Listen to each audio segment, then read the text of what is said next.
peut se poser la question de savoir s'il y a encore des héros, évidemment, et de quelle nature sont ces héros, sur quoi se base la fonction héroïque à présent, hein, puisque la fonction héroïque a connu après la Shoah, hein, un discrédit, on pourrait dire, puisque il y a des héroïsmes douteux.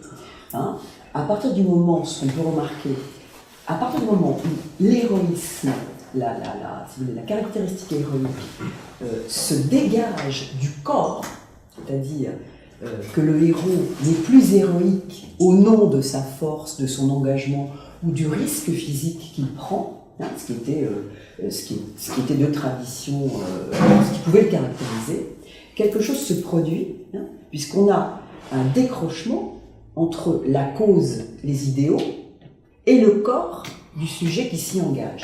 J'avais envie de commencer comme ça, hein, cette matinée, comme une piste de réflexion sur, du coup, hein, qu'est-ce que l'héroïsme si le corps du sujet n'y est plus impliqué comme ça l'était traditionnellement. D'ailleurs, c'est depuis ce décrochement entre l'idéal et le corps, hein, c'est-à-dire une séparation, un gap, quelque chose qui ne s'articule plus forcément, que la fonction héroïque, hein, peut entrer en discrédit. Puisqu'on peut, si vous voulez, incarner un idéal, d'accord, le soutenir et envoyer à la mort des gens pour cela, hein, sans y être soi-même, si vous voulez, impliqué. La deuxième question, c'est qu'on constate, et ça c'est une idée qui vient, je pense que je l'ai entendue pour la première fois articulée par Gérard Pollier dans un séminaire en 95 et en 2000, à propos de la dette symbolique, hein, de la dette du sujet, du fait de son engagement dans la parole, c'est une notion psychanalytique, où Gérard Pollier remarque qu'on est passé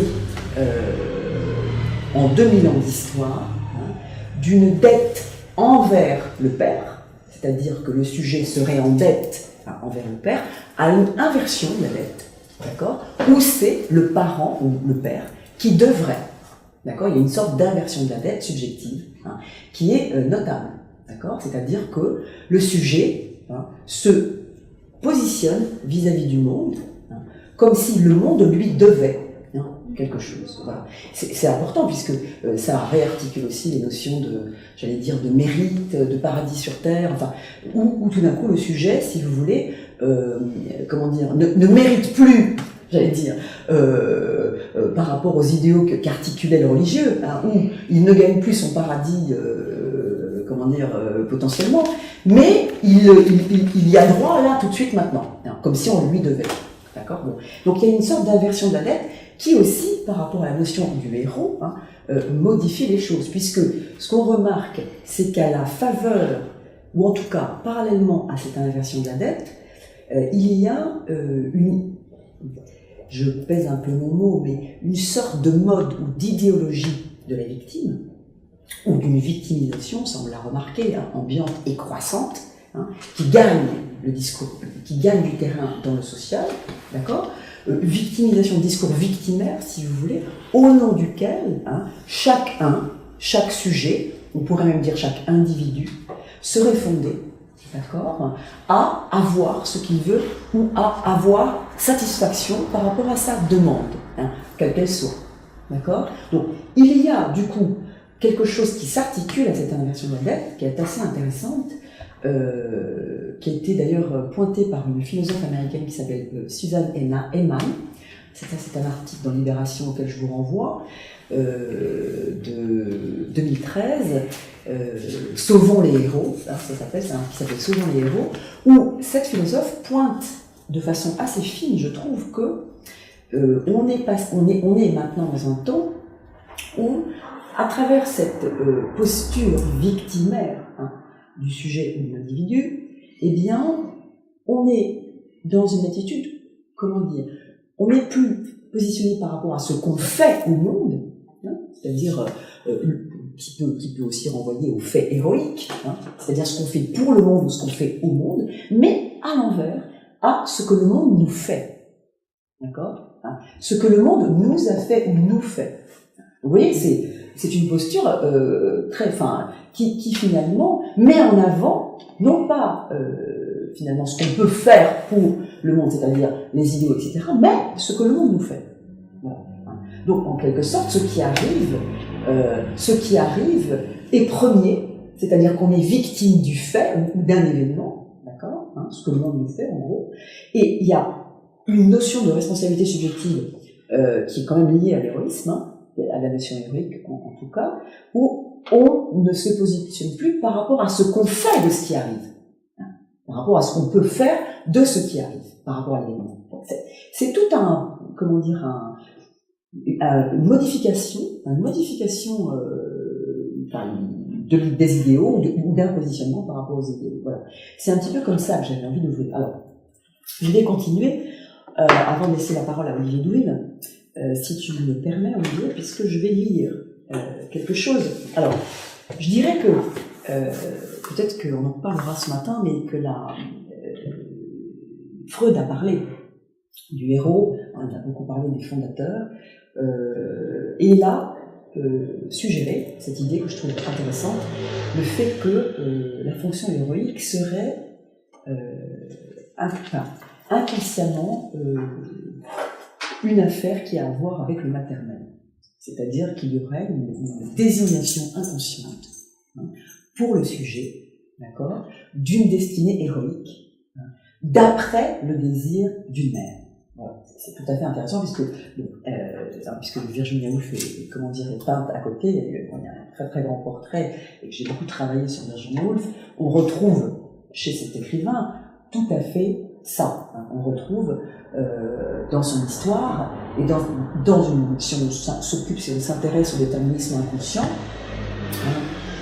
qui ne sont pas toute l'affaire, mais enfin qui comptent par rapport à la destinée romanesque d'écrivain de Virginia Woolf, et par rapport à sa posture vis-à-vis de la littérature, une posture de fondatrice, réellement, c'est-à-dire qu'il y a avant Virginia Woolf et il y a après Virginia Woolf, comme on peut dire qu'il y a un avant Duras et un après Duras.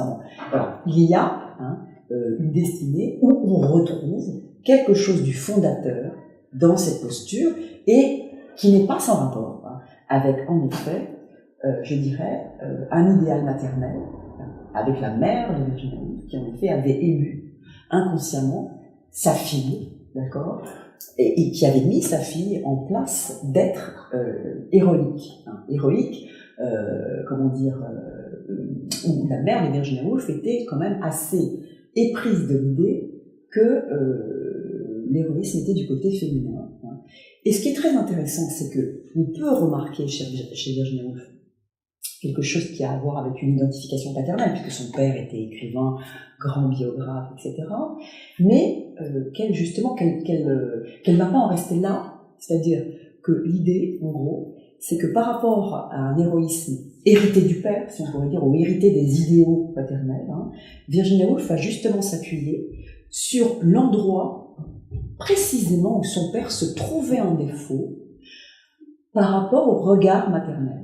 Voilà. C'est-à-dire que la mère aurait discrédité justement le père de Virginia Woolf, le père du sujet, et c'est à cet endroit de discrédit, tout à fait perçu par la fille, tout à fait, enregistré inconsciemment, que Virginia Woolf aurait appuyé en quelque sorte son propre envol, si vous voulez, ou son propre désir de surpasser son propre père, ce qui n'a pas été sans problème pour elle subjectivement.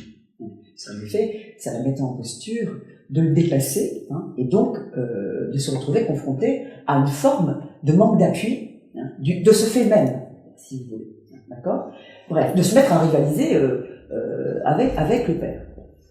Voilà, alors, je finis en citant donc un petit passage du livre de Patti Smith. Vous savez qu'il y a la rétrospective Mapplethorpe en ce moment au Grand Palais, que Patti Smith et Robert Mapplethorpe ont vécu ensemble, ont eu une histoire d'amour commune, et que Patti Smith, en ce moment, est un peu sur le devant de la scène médiatiquement. Elle rend hommage à son ex, si on peut dire, et ressort à cette occasion une sorte d'autobiographie qui s'appelle Just Kids, qui démarre ainsi. Quand j'étais toute petite, ma mère m'amenait en promenade à Humboldt Park, le long des berges de la rivière Prairie. Je garde le souvenir vague comme des impressions sur des plaques de verre, d'un grand hangar à bateaux, d'un kiosque à musique, d'un pont à arches en pierre. Le goulet de la rivière se vidait dans une vaste lagune. J'ai vu à sa surface un curieux miracle. Un long cou incurvé jaillissait d'une robe de plumes blanches. L'animal fit clapoter l'eau claire, battre ses ailes gigantesques et s'éleva dans le ciel. « Cygne !» dit ma mère, qui sentait mon excitation.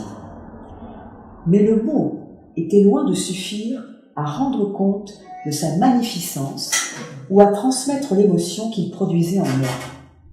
La vision de l'oiseau créait un besoin pressant pour lequel je n'avais pas de mots, un désir de parler du cygne, de dire quelque chose de sa blancheur, de la nature explosive de son mouvement et du lent battement de ses ailes. Le cygne ne fit plus qu'un avec le ciel. Je peinais à trouver les mots pour décrire la perception que j'en avais. « Cygne !» répétai-je. « Cygne !» pas pleinement satisfaite. Et je ressentis un tiraillement, une étrange nostalgie, imperceptible aux passants, à ma mère, aux arbres ou aux nuages. Je trouve ce passage extrêmement beau, extrêmement saisissant, de l'écart qu'il peut y avoir, bien sûr, entre le langage et l'aspiration d'un sujet, d'une aspiration à l'expression, et on voit bien comment l'enfant est aux prises avec quelque chose qui va tout d'un coup ne pas lui suffire du tout, la dépasser et excéder, je dirais, le symbolique. Voilà. Et je terminerai cette introduction, puisque c'est un trait qu'on retrouve aussi chez Virginia Woolf, c'est-à-dire que quelque chose du réel, le réel, c'est-à-dire cette blancheur, cet immaculé, cette palpitation, cet élan du cygne, reste à dire, j'allais dire, met le sujet en position d'aspiration, et d'un au-delà du mot, pour le dire. Voilà. Alors, il y a quelque chose là-dedans que je trouve extrêmement émouvant et dont on pourrait dire qu'il est quand même à l'origine d'une détermination, le mot m'embête un peu, mais disons, d'un destin artistique pour un sujet qui va, suivre une piste inconsciente qui a à voir avec cet émoi-là, ces premières impressions. Virginia Woolf parle d'instants de vie, de chocs, qui sont exactement de la même nature que ce que décrit Patti Smith. Je trouvais ça tout à fait intéressant, puisqu'elle va devenir donc chanteuse et aussi peintre. Elle a un certain nombre de cordes à son arc, cette femme est tout à fait intéressante, d'ailleurs, et qu'il y a, évidemment, si on reprend Virginia Woolf, le cas de Virginia Woolf, il y a chez elle incontestablement une mélancolie de structure, mais une énergie, et c'est ce qui a donné envie d'ailleurs, quand on en parlait au début par rapport à cette matinée, c'est ce qui a vraiment donné envie de travailler sur ce sujet, quand j'en parlais à plusieurs, y compris à Olivier Denis et à Jean-Philippe Demecq, c'est-à-dire de travailler, en fait, à partir de la fonction héroïque, en rapport aussi avec la mélancolie, mais non pas du côté d'une énergie que le sujet tirerait, si on parle de mélancolie, tirerait d'une phase maniaque, du versant maniaque, de la dépression, si vous voulez, pour parler techniquement, pour parler structure, mais d'une énergie qui prend sa source sur un autre versant, et un versant d'ailleurs qui mérite d'être exploré, et qu'on n'a pas tout à fait, je trouve, jusqu'à présent, exploré suffisamment. Voilà. C'est aussi ça qui a donné envie de travailler et de proposer cette matinée. Bien, je m'arrête là pour donc laisser la parole à Olivier Denis. Bien.